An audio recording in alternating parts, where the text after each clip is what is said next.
he was accused of a crime when he was 15 years old. This is really a important story. Let's bring him on. Jacquez Brown, how are you, sir? How you doing, sir? I'm all right. Good, good, good. Your story is really interesting. It's not the traditional wrongful conviction that we normally think of. You were 15 years old and you were accused of killing, I believe he was 19 years old, correct? Yes, sir. But it was self-defense. Nonetheless, you were charged with criminal homicide as well as first and third degree murder and sentenced to 50 years to life for a crime when you were 15 years old back in July of 2011. Let's just start here, Jacquez. Tell me the young man that you were when this all happened to you when you were just a teenager in York, Pennsylvania. At the time, I used to play football, and then after the football season was over, I went to high school. I was in high school, and this was another summer day. I lived in like a rough neighborhood, so I hung around like in like this neighborhood, and then it's just that's what happened. So for folks who may not know, tell us what happened with this incident. I believe there was a cell phone involved. He wanted the cell phone back and so on. So explain what happened. Yes, sir. He had sold the phone earlier in the day to me and a couple of my brothers. He sold it to us, and then I guess his adopted father or stepfather had put minutes back on the phone, and then he wanted the phone back, but he didn't want to get the money or anything back. So we had an argument. He walked away. He approached me multiple different times. I guess try to like strong arm me to take it back, and then like we had a different argument, and that's when I defended myself, and he choked me. And you had a gun on you because you had been shot before, correct? Yes, sir. So you had a gun on you, and you're 15, he's 19. He is attacking you, and you shoot, and he's killed because you were fearing for your life. So it was self-defense. It was self-defense. Yep. So what happens when the police get involved? When the police got involved, I was arrested. My mother came down because I was a juvenile, so they had to get her consent to talk to me. And I told them what happened. I told them why it happened. I told them to go get the cameras from the neighborhood, from this street, this house, and you can confirm my story. They also said that witnesses confirmed that he choked me and then I shot him. And I never shot him before he choked me or anything like that. So that would have confirmed. There were other witnesses that were also out there that they never talked to. So that played a big part in me being convicted the first time.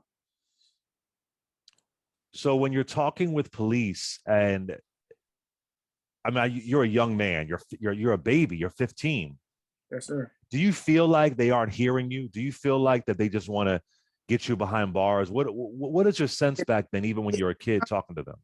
Everything's going to be all right. They told my mom that they was going to release me, let me go home. So they kind of like try to get you to say certain things, like try to walk you in, like everything's going to be all right. And then when it's all said and done, you end up with the cuffs on.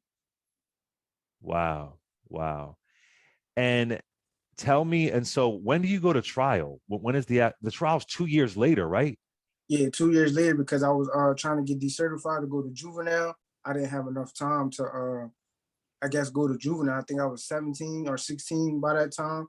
And they said that's not enough time for me to be amenable for treatment, that I am amenable for treatment, but it would take longer. And they said they feel as though the state will have 33% more time to, I guess, for me to be rehabilitated. So then 2013, November, I went to trial. So were you behind bars those entire 2 years? Yes, sir. Wow. 15. And how are you, I mean, just before you're actually convicted, how are you surviving being behind bars at 15 years old? Sometimes you have family members that support you. Sometimes you have friends, and sometimes they come and they go. So you just gotta like you get 3 trays a day and take that. And then if you get a little couple of extra dollars on your commissary account, then you can use that. But I didn't have no job. I was a kid. I didn't have no money saved though. So it's not like I could have took care of myself. Wow. And so 2 years, you're waiting for trial. You're 17 years old. Tell me a bit about this trial. I mean, I read that you had really ineffective counsel. So tell me about this. Yes, sir. My first trial, we proceeded with that I was defending myself or maybe even a manslaughter. and that their witnesses also say that he was choking me. My counsel, when the Commonwealth's witnesses were put on the stand, he didn't. His cross examination wasn't that good. Like to ask him this question or that question and things like that to confirm this, or they was like changing their stories in the same sentence. You had to point out like the inconsistencies and things like that, and that was never brought up.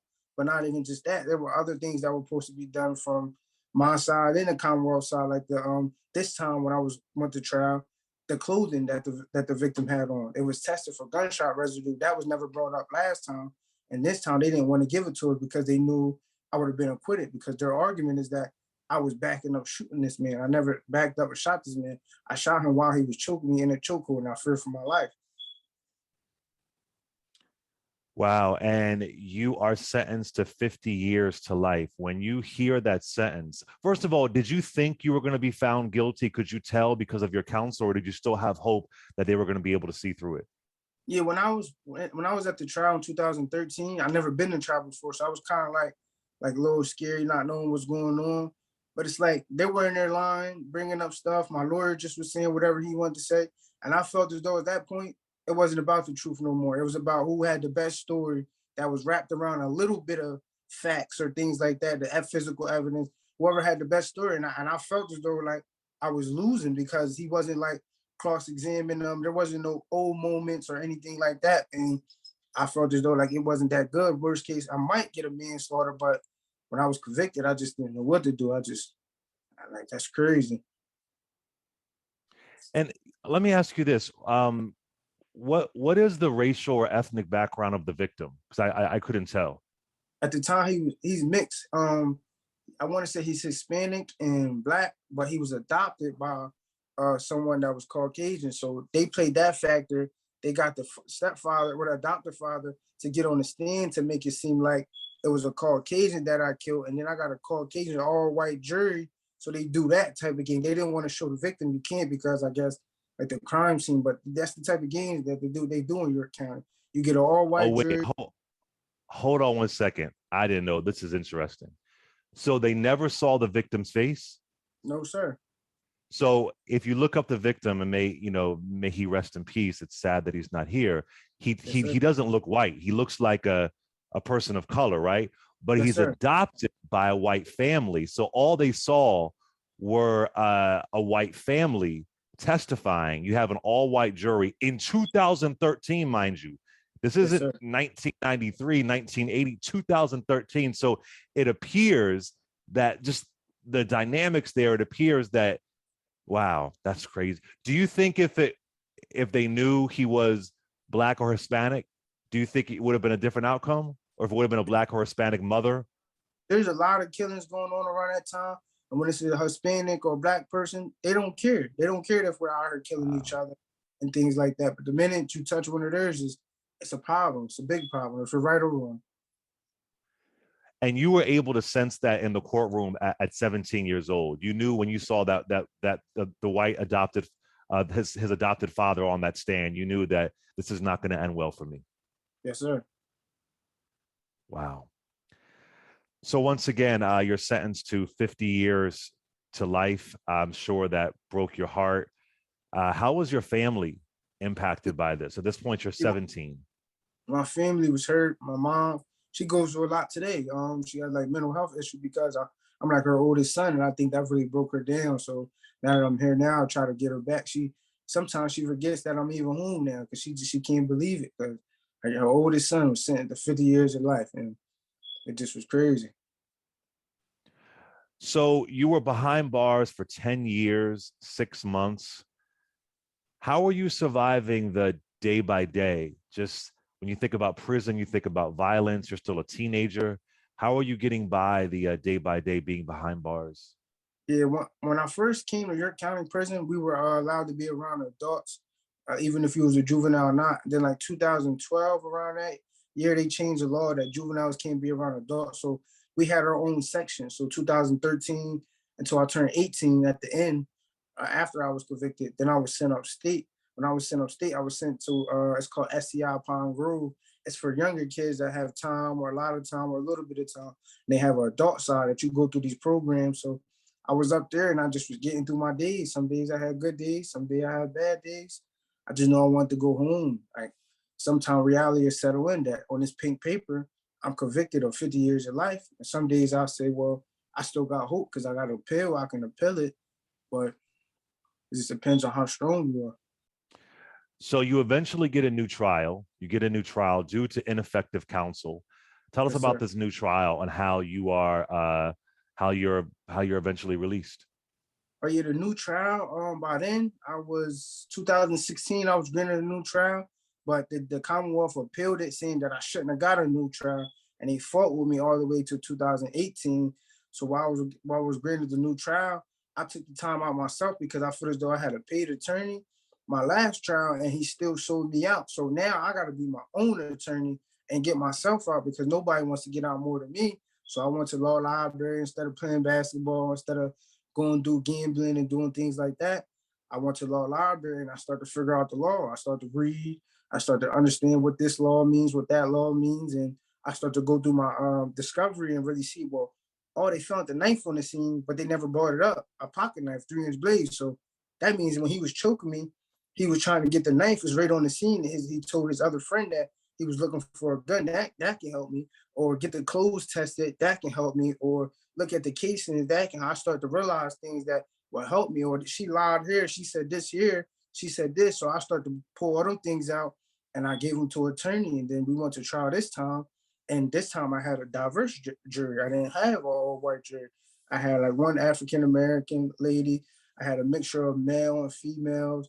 Like I kind of really, this jury selection, I really took my time out to pay attention to what's going on, and I picked the jury that acquitted me of all charges. Wait a minute. You represented yourself? Do I have that right? Now, no, sir, I had an attorney. Her name was Heather Reiner. I had an attorney, but Okay. like you still pick your jury, like you pick your jury with your Right. attorney.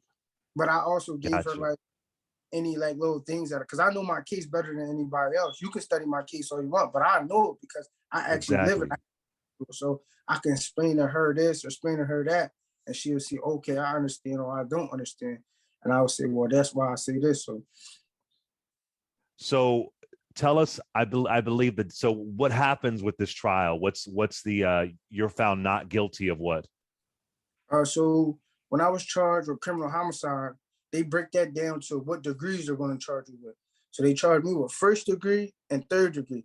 The maximum you can get for first degree is life in prison. But being as though I was a juvenile, they have like a 35-year like minimum all the way up to they can probably give you 100 years of life if they want to. And then third degree, the maximum for that is 20 to 40 years. So and then you can ask the if in your case if there's circumstances that shows that maybe it was a manslaughter or there's any type of evidence, you can ask them to introduce them charges, so you got a chance of getting found guilty of a lower charge instead of like first or third degree. You get yourself more chances. So I was found not guilty of first degree, I was found not guilty of third degree, and I was found not guilty of involuntary or voluntary manslaughter. Wow. And you were finally released in February of this year, February of 2022.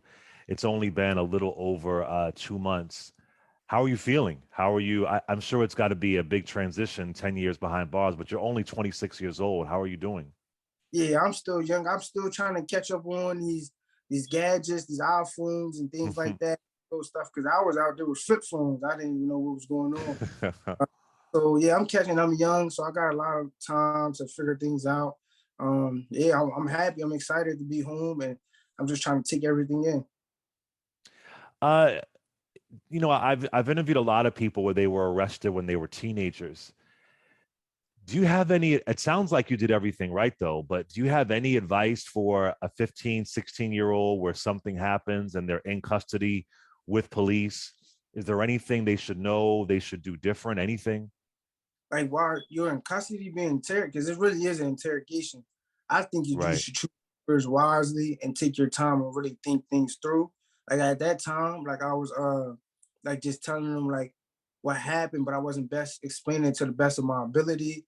And I feel as though like they kind of forced me because they told me they're gonna charge me regardless if I tell them my story or not. So it's like I had no other choice. And they kind of like coach you like, yeah, well, didn't this happen or didn't that happen? I kind of have their statements that they walk you, they walk you into what they want you to say. That they just want a confession. So I advise you just to ask them, well, can I have an attorney here while I'm here? Even from here with my mother, may I have an attorney to advise me on what I should or shouldn't say? Because I'm be honest with you, if I didn't say nothing, they probably wouldn't have never even charged me because they didn't. Their eyewitnesses come pull me out of a lineup. Not that I didn't want to get charged. I just wanted to tell them what happened, but they kind of like play that role. But yeah. And then if they were to go to prison, I advise them to not be in there fighting and playing basketball and gambling, doing things like that, to stay on law library. Even if their family does get them an attorney, or if they don't have an attorney, to go to law library and you can help yourself come home. Well said, brother. Well said. So you're currently in the process now of filing a suit to be compensated in the state of Pennsylvania. For those that don't know, I'm from Philly. Pennsylvania doesn't have any compensation laws, so you have to sue them, a civil lawsuit, and it takes Yes, sir. years. So it's just wild. Do you have a Cash App? I know my audience, when they hear these stories, they want to support in some way. Do you have a Cash App that people wanted to, if they have the ability, they could donate to you? Yes, sir. My cash app, I want to say it's the money sign, QBF 33. Money sign Q, B as in boy, F as in Frank 33. Yes, sir. I want to thank you so much for coming on, man. I mean, it's terrible those 10 years were taken away from you, but I'm so happy you're out. I've interviewed folks who've been behind bars for 44 years. I mean, it's crazy. I hope there's going to be some kind of change to this system. I mean, it's really unfortunate. I think it's interesting how, when you feel like you truly got a jury of your peers, you felt like you have more of a chance. That's why I always say we have to serve on juries. A lot of Yeah. times we don't go on, I don't want to be on no jury. You got to serve on a jury. It's really important. And your case right here is a prime example. Is there anything else you want to leave us with? Yeah, I just want to say, like, this continue to going on in your county. There's a lot of people that will probably later on you'll have these interviews with them for them to be exonerated. Probably Keyshawn Flowers, Matthew Hughes. They even got more people going on stuff like that now. So I just want to say, like, for the juveniles and young kids out there with them guns and things like that, that you just focus on living your life and moving forward.